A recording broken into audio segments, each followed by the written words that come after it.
একটা শিশু জন্মের পর শুরু হয় তার আরেকটা জীবনযুদ্ধ, যার নাম কেরিয়ারের যুদ্ধ। Nursery, KG, school, coaching, college, বিশ্ববিদ্যালয়। এরপর assignment, presentation, lab, thesis, internship. সব শেষে কনভোকেশনের গাউন পরে হাসি মুখে একটা সার্টিফিকেট হাতে নেওয়া। তারপর কি হয়? ডিগ্রি হাতে নেওয়ার পরও যদি বছরের পর বছর একটা চাকরি না জোটে, তাহলে প্রশ্নটা আর একজন তরুণের একার থাকে না, প্রশ্নটা হয়ে যায় গোটা রাষ্ট্রের।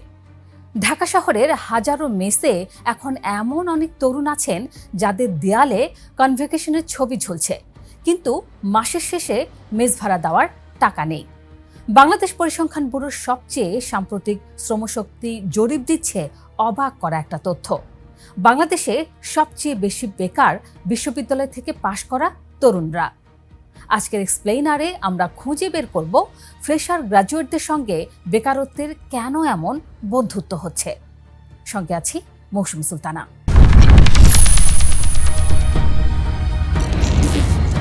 বাংলাদেশ পরিসংখ্যান ব্যুরো বিবিএস এর তথ্য অনুযায়ী যাদের কোনো প্রাতিষ্ঠানিক শিক্ষাই নেই, তাদের মধ্যে বেকারত্বের হার মাত্র 1.25%।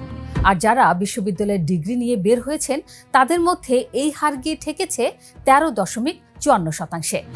সংখ্যায় বললে দেশে এখন প্রায় 9 লাখ স্নাতক ডিগ্রিধারী মানুষ বেকার বসে আছেন। বিবিএস এর চূড়ান্ত প্রতিবেদনেই এই তথ্য উঠে এসেছে। তবে একটা কথা এখানে পরিষ্কার করে নেওয়া দরকার, যাদের পড়াশোনা কম তারা পেট চালানোর তাগিদে যে কাজ পান সেটাই করতে শুরু করেন। রিক্সা চালানো, দিনমজুরি, দোকানে কাজ, যা পান তাই করেন। ফলে হিসাবের খাতায় তারা আর বেকার থাকেন না। কিন্তু যারা বছরের পর বছর পড়াশোনা করে ডিগ্রি নিয়েছেন, তারা একটা নির্দিষ্ট মানের চাকরি না পেলে সহজে অন্য কাজে যেতে রাজি হন না। আর সেখানেই তৈরি হয় বেকারত্বের এই আজব পার্থক্য। একটা ডিগ্রির পেছনে থাকে বাবা মায়ের 20 বছরের সঞ্চয়, ত্যাগ আর অসংখ্য অপূর্ণ স্বপ্ন। সন্তানের জন্মের পর থেকে গ্র্যাজুয়েশন পর্যন্ত নিয়ে আসতে একটা পরিবারকে ঠিক কতটা খরচ করতে হয় কখনো ভেবে দেখেছেন? ভর্তি ফি, বছরের পর বছর কোচিং, প্রাইভেট টিউশন, বই খাতা কলম, স্কুলের পোশাক, যাতায়াত খরচ। এরপর বোর্ড পরীক্ষার ফি, ল্যাব ফি, একটা স্মার্টফোন আর ইন্টারনেট কানেকশন, যা ছাড়া আজকাল পড়াশোনায় চলে না। In the heart of the city rises a destination built for greatness. International Convention City, Bosundhara. Life takes a new course. বিশ্ববিদ্যালয়ে উঠলে যোগ হয় সেশন ফি, হল বা মেসের ভাড়া, খাবারের খরচ, থিসিস আর প্রজেক্টের ব্যয়। বেসরকারি বিশ্ববিদ্যালয়ে পড়তে হলে তো এই খরচ আরও কয়েক গুণ বেড়ে যায়। এতটা পথ পাড়ি দেওয়ার পর একজন তরুণ যদি বেকার বসে থাকেন, তাহলে ক্ষতিটা শুধু তার একার হয় না, ক্ষতিগ্রস্ত হয় পুরো পরিবার, আর শেষ পর্যন্ত ক্ষতিগ্রস্ত হয় রাষ্ট্র। এই যদি হয় দেশের কর্মসংস্থানের অবস্থা, এখানে প্রশ্ন মাথায় আসে, তাহলে এত মানুষ সরকারি চাকরির পেছনে ছুটছে কেন? উত্তরটা লুকিয়ে আছে সামাজিক নিরাপত্তার মধ্যে। একটা সরকারি চাকরি মানে জীবনের বাকি অংশটা নিশ্চিত, সামাজিক মর্যাদা আলাদা, পরিবারের চাপও কম না। কিন্তু এই নিরাপত্তা পেতে খরচ হয়ে যাচ্ছে জীবনের সবচেয়ে মূল্যবান বছরগুলো।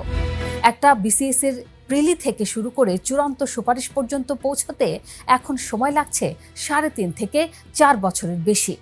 41তম বিসিএস এর ক্ষেত্রে লেগেছিল 4 বছর 3 মাসের বেশি সময়। এই দীর্ঘ অপেক্ষার সময়টায় একজন তরুণের বয়স বাড়ে, বেসরকারি খাতের অভিজ্ঞতা তৈরি হয় না, দক্ষতাতেও মরিচা ধরে যায়। প্রার্থীদের এই ভোগান্তি কমাতে খোদ সরকারি কর্ম কমিশনকেই এখন পুরো প্রক্রিয়া 1.5 বছরে নামিয়ে আনার সুপারিশ পর্যন্ত করতে হয়েছে। কিন্তু শুধু বিসিএসকে দোষ দেওয়াটা সহজ সমাধান না। আসল প্রশ্নটা হলো, বাংলাদেশের তরুণরা কি শুধু একটা সরকারি চাকরির অপেক্ষায় জীবনের সবচেয়ে উর্বর সময়টা হারিয়ে ফেলছেন? কম শিক্ষিতদের বেকারত্ব কম কেন? এই প্রশ্নের একটা অংশের উত্তর লুকিয়ে আছে অর্থনীতির অনানুষ্ঠানিক জগতে। কৃষিকাজ, নির্মাণ শ্রম, রিক্সা চালানো, ডেলিভারি, গার্মেন্টসের কাজ, ছোট দোকান, ফ্রিল্যান্সিং, এসব জায়গায় কোনো ডিগ্রি লাগে না, যে কেউ চাইলেই ঢুকে পড়তে পারে। এই মানুষগুলো বেকার নন ঠিকই, কিন্তু তাদের আয় কেমন, জীবনযাত্রার মান কেমন, চাকরির নিশ্চয়তা কতটুকু, সেই প্রশ্নগুলো থেকেই যায়। বেকার না থাকা মানেই যে ভালো চাকরি করা, ব্যাপারটা মোটেও তা না। কিন্তু সমস্যাটা এখানেই শেষ নয়। আরেকটি বড় সংকটের নাম আন্ডার এমপ্লয়মেন্ট বা যোগ্যতার চেয়ে কম মানের কাজে নিয়োজিত থাকা। অনেকেই বিশ্ববিদ্যালয়ের ডিগ্রি নিয়ে শেষ পর্যন্ত এমন কাজ করছেন যার সঙ্গে তাদের পড়াশোনার কোনো সম্পর্ক নেই। কেউ অর্থনীতি পড়ে কল সেন্টারে, কেউ পদার্থবিজ্ঞান পড়ে বিক্রয়কর্মী হিসেবে, কেউ আবার ব্যবসায় প্রশাসনে পড়ে রিসেপশন ডেস্কে চাকরি করছেন।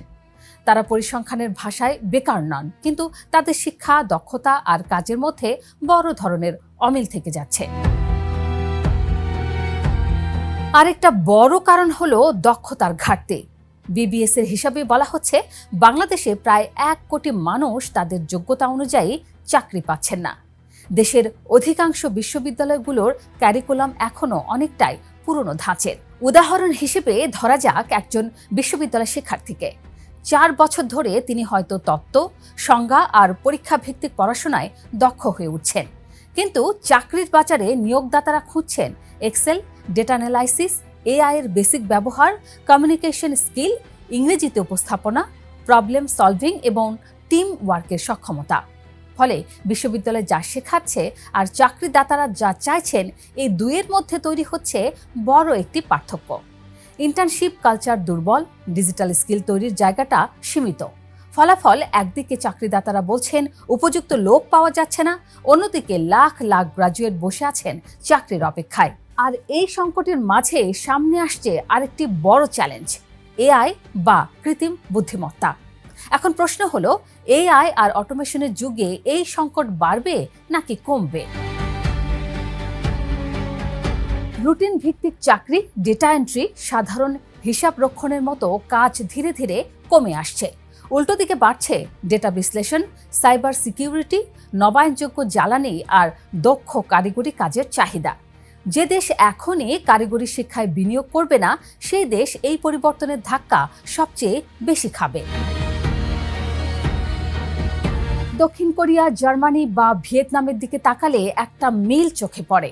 এই দেশগুলো শুধু ডিগ্রি বিতরণ করেনি, বরং শিক্ষা আর কারখানার মধ্যে একটা সরাসরি সংযোগ তৈরি করেছে। জার্মানির ডুয়াল এডুকেশন মডেলে একজন ছাত্র সপ্তাহের কয়েকদিন ক্লাসে যায়, বাকি দিন কর্মক্ষেত্রে কাজ শেখে। ফলে পড়াশোনা শেষ হওয়ার আগেই তার হাতে থাকে কাজের অভিজ্ঞতা। ডিগ্রি হাতে আসার আগেই তার চাকরি প্রায় নিশ্চিত হয়ে যায়। বাংলাদেশে এই মডেলের কাছাকাছি কিছুও এখনো ব্যাপকভাবে গড়ে ওঠেনি।